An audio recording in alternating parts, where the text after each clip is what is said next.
नमस्कार साथियों, स्वागत है आपका अपने YouTube चैनल भाषा निकेतन में। साथियों, हम बात करेंगे हिंदी साहित्य का इतिहास, जो पुस्तक आचार्य रामचंद्र शुक्ल जी की है, उससे संबंधित। और उसी पुस्तक से हम प्रकरण और 1 और 2 है जो उसके अंतर्गत जो प्रश्नोत्तरी है उसको हम आज लेकर आए हैं। और आपका ये पहला प्रश्न है, देखिएगा।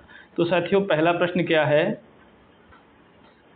जबकि प्रत्येक देश का साहित्य वहाँ की जनता की चित्तवृत्ति का संचित प्रतिबिंब होता है, तब यह निश्चित है कि जनता की चित्तवृत्ति के परिवर्तन के साथ साथ साहित्य के स्वरूप में भी परिवर्तन होता चला जाता है। यह कथन किसका है? आचार्य शुक्ल, बच्चन, हजारी प्रसाद द्विवेदी की डॉक्टर नगेंद्र। तो साथियों, यह आचार्य शुक्ल का कथन सही है। तो चलिए देखते हैं अगला प्रश्न क्या है। अगला प्रश्न है, देखिए, अगला प्रश्न है कि आचार्य शुक्ल जी के अनुसार जनता की चित्तवृत्ति किसके अनुसार होती है? राजनीतिक, सामाजिक, सांप्रदायिक या धार्मिक स्थिति? बताइए, राजनीतिक स्थिति, सामाजिक स्थिति, सांप्रदायिक स्थिति या धार्मिक स्थिति? माने कि कौन से ऑप्शन इसमें सही हैं? तो साथियों, ये आचार्य शुक्ल जी के अनुसार जो जनता की चित्तवृत्ति है वो राजनीतिक, सामाजिक, सांप्रदायिक और धार्मिक चारों के अनुसार होती है। ठीक है, ये आपका पहला ही ऑप्शन सही है। तो चलिए अगला प्रश्न है। अगला क्या है कि हिंदी साहित्य के 900 वर्षों के इतिहास को कितने भागों में बांटा गया है? 5, 4, 3 या 7? तो साथियों, कितने भागों में बांटा गया है? 4, है ना? तो याद रखिएगा। तो सबसे पहले आदिकाल, है ना, फिर आपका भक्तिकाल, फिर आपका रीतिकाल और फिर आपका आधुनिक काल, है ना। कुल मिला के 4 भागों में बांटा गया है। अगला देखिए प्रश्न। अगला है, जैसे गाथा कहने से प्राकृत का बोध होता था, वैसे ही दोहा या दूहा कहने से किस भाषा का बोध होता है? प्राकृत, पाली, अपभ्रंश या संस्कृत? तो साथियों बताइए कौन सा सही ऑप्शन? तो याद है साथियों, यह अपभ्रंश, आदिकाल में अपभ्रंश जो भाषा है उसका यह गाथा कहने से प्राकृत का बोध है, तो वैसे ही दोहा, दूहा कहने से अपभ्रंश भाषा का बोध होता है। अगला देखिए प्रश्न है, राजाश्रित कवि और चारण जिस प्रकार नीति, श्रृंगार आदि के फुटकल दोहे राजसभाओं में सुनाया करते थे, उसी प्रकार अपने आश्रयदाता राजाओं के पराक्रमपूर्ण चरित्रों या गाथाओं का वर्णन भी किया करते थे।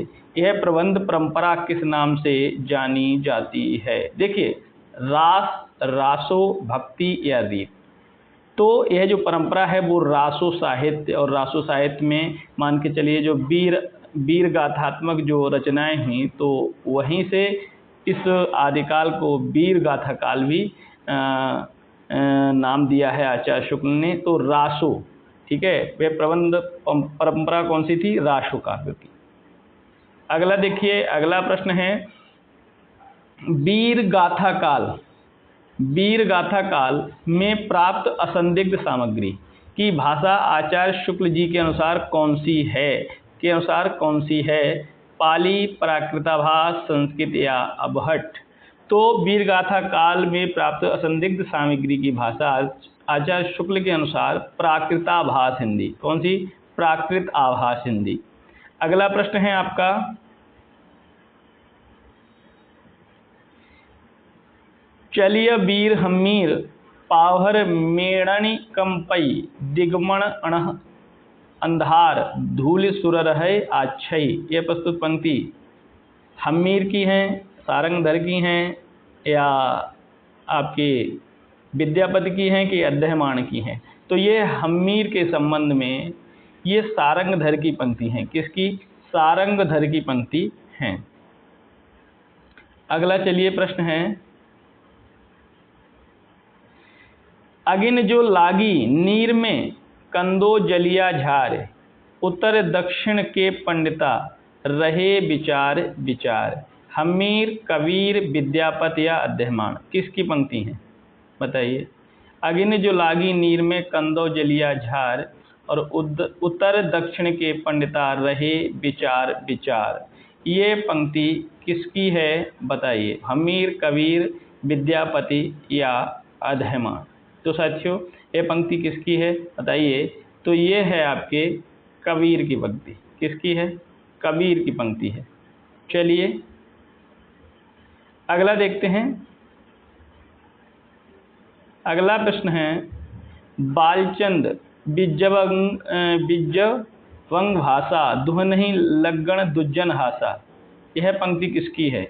हमीर, कबीर, विद्यापति या अध्ययमान बताइए। तो यह पंक्ति जो है वो किसकी है? विद्यापति की है। किसकी? विद्यापति की। अगला देखिए, अगला प्रश्न है, देसिल बाना सब्जन मिठा, ते तैसन जपहूँ अवहट्ठा। बताइए यह पंक्ति हमीर, कबीर, विद्यापति या अध्ययमान। देसन बाना जो सब्जन मिठा, ते तैसन जपहूँ अवहट्ठा, यह पंक्ति किसकी है? तो यह भी किसकी है? विद्यापति। अगला देखिए, अगला प्रश्न है, विद्यापति ने अपभ्रंश से भिन्न प्रचलित बोलचाल की भाषा को क्या कहा है? प्राकृत भाषा, अवहट्ठ भाषा, देसी भाषा या संस्कृत भाषा। विद्यापति ने क्या कहा है? याद रखिएगा, देसी भाषा कहा है। क्या कहा है? देशी भाषा।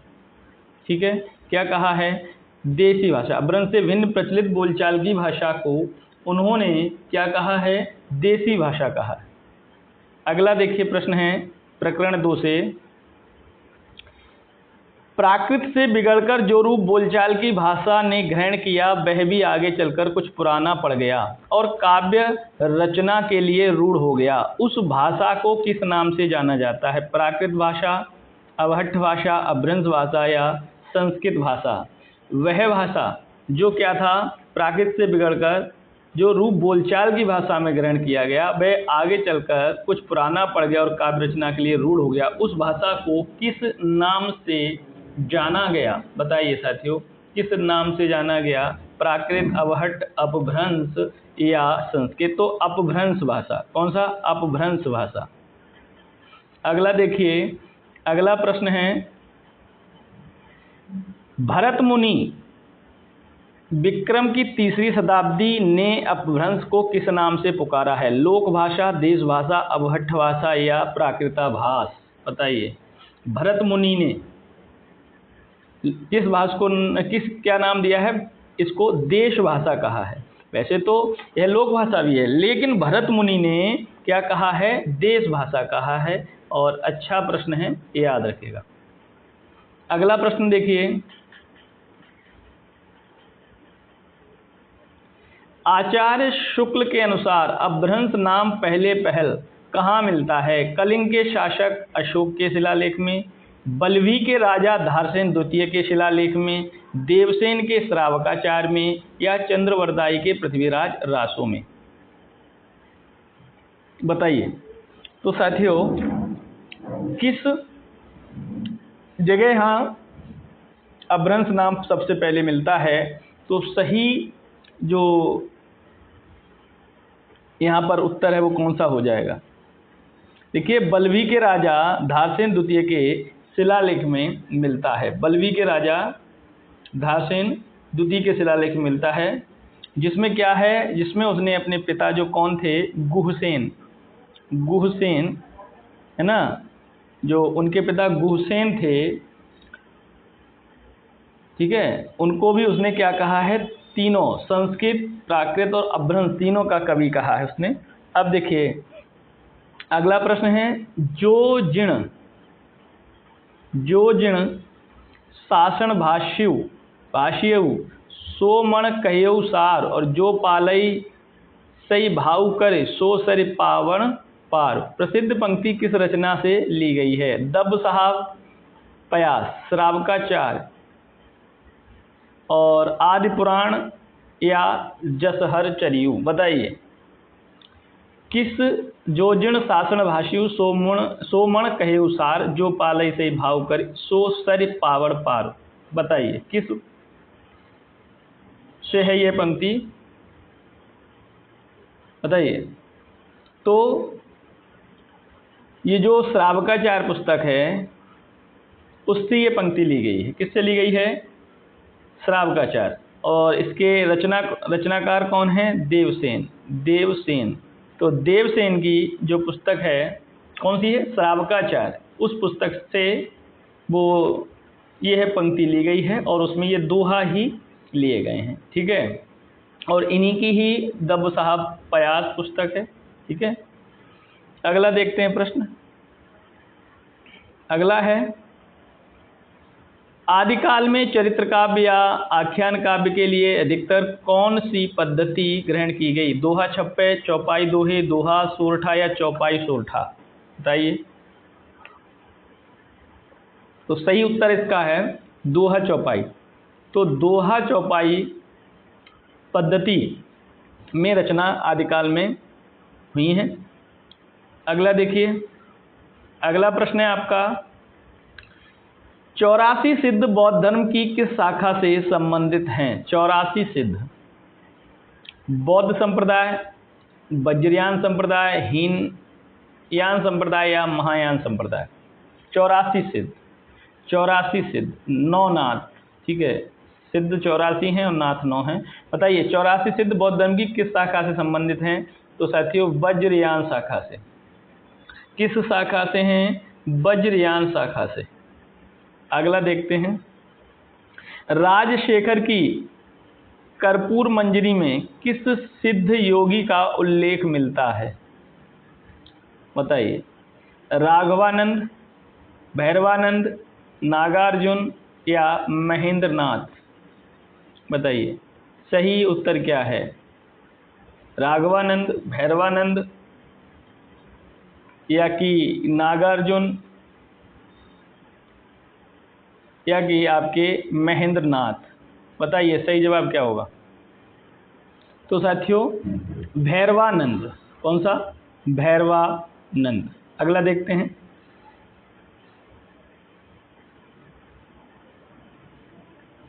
अगला है, आचार्य शुक्ल ने 84 सिद्धों में किस योगिनी का उल्लेख नहीं किया है? मणिभद्रपा, कनखलापा, लक्ष्मीकरा या मेखलापा? बताइए कौन सी योगिनी का उल्लेख नहीं किया है 84 सिद्धों में?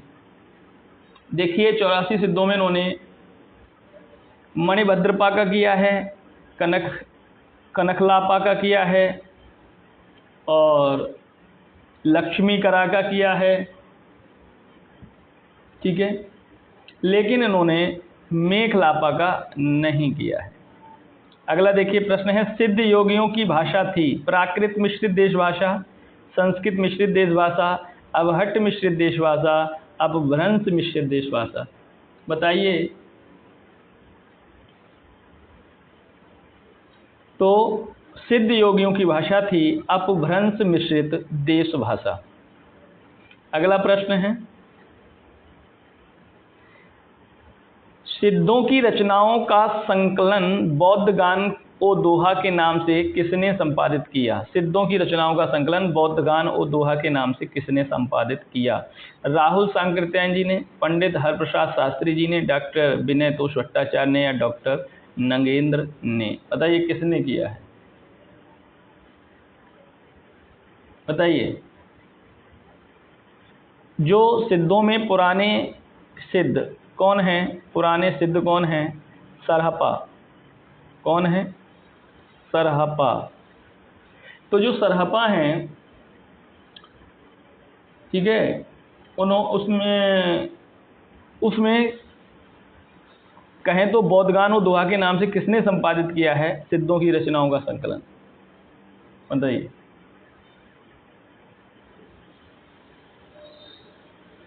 तो विनय तोष भट्टाचार्य। सही उत्तर क्या है? विनय तोष भट्टाचार्य। अगला प्रश्न है, डॉक्टर विनयतोष भट्टाचार्य के अनुसार सबसे पुराने सिद्ध सरोज वज्र का समय बताइए।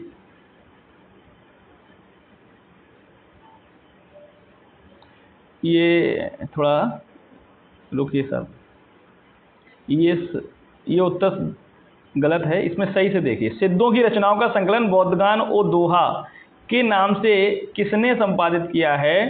तो सही इसका जवाब जो है वो है हरप्रसाद शास्त्री, पंडित हरप्रसाद शास्त्री।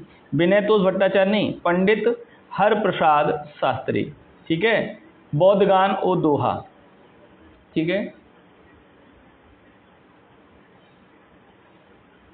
ठीक है। अगला देखिए, डॉक्टर विनयतोष भट्टाचार्य के अनुसार सबसे पुराने सिद्ध सरोज वज्र का समय क्या माना है? तो 630 विक्रमी संवत, 690 विक्रमी संवत, 630 विक्रमी संवत, 650। तो सही जवाब ये बी है, 690 विक्रमी संवत, विनयतोष भट्टाचार्य के अनुसार। अगला देखिए, पंडित सल सत बखाणे देहि कुद्ध नहीं या बुद्ध है, बसंत न जाने, है ना, रुद्ध देहि रुद्ध, देहि रुद्ध, बुद्ध बसंत न जाने। या आचार्य शुक्ल के अनुसार किसकी पंक्ति है? राहुल पा, भद्रपा, सवरपा या सरहपा। तो यह पंक्ति किसकी है बताइए। पंड्य सल सत्य बखाणे देहि बुद्ध बसंत न जाने। आचार्य शुक्ल के अनुसार किसकी पंक्ति है? राहुलपा, भद्रपा, सवरपा या सरहपा। यह सरहपा की है। किसकी है? सरहपा। अगला देखते हैं, जहि मन पवन न संचरई रवि सस्य नाहि पवेश किसकी पंक्ति है? राहुलपा, भद्रपा, सवरपा या सरहपा। बताइए।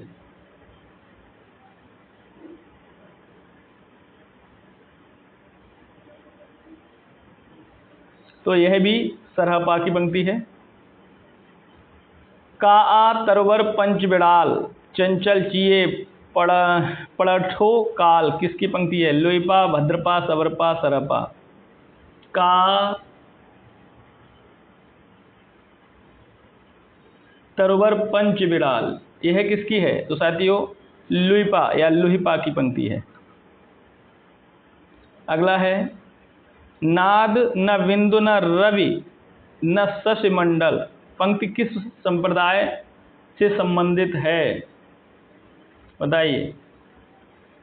नाद न बिंदु न रवि न शशि मंडल किस संप्रदाय से संबंधित है?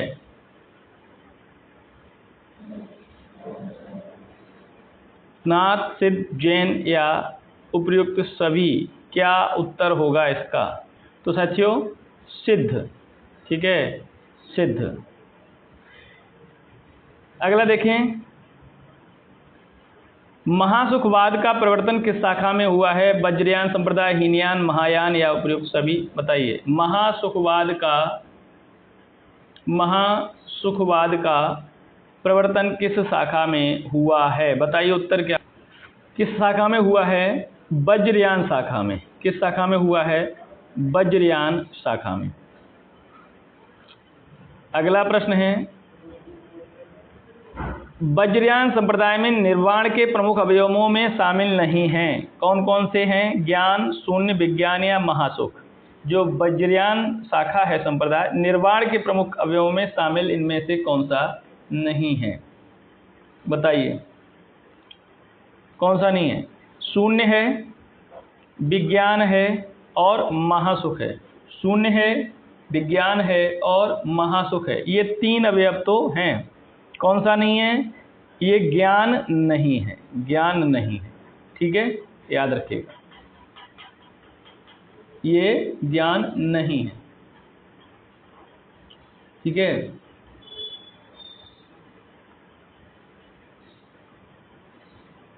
अगला देखिए, अगला प्रश्न है, काआ तरवर पंचबिड़ाल के अनुसार पंचबिड़ाल किसे कहा गया है? पंचबिड़ाल, पंचबिड़ाल में देखिए 5 आते हैं। आलस्य, आलस्य, हिंसा, काम, चिकित्सा,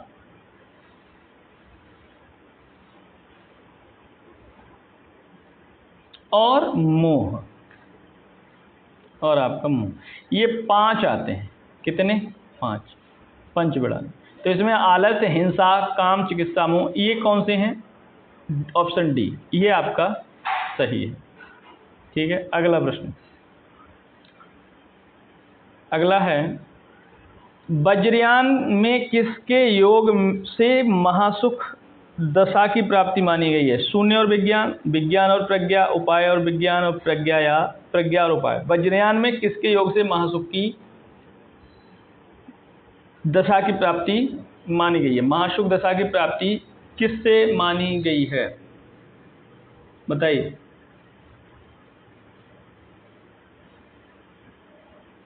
तो साथियों, किससे? प्रज्ञा और उपाय। किससे? प्रज्ञा और उपाय से। ठीक है,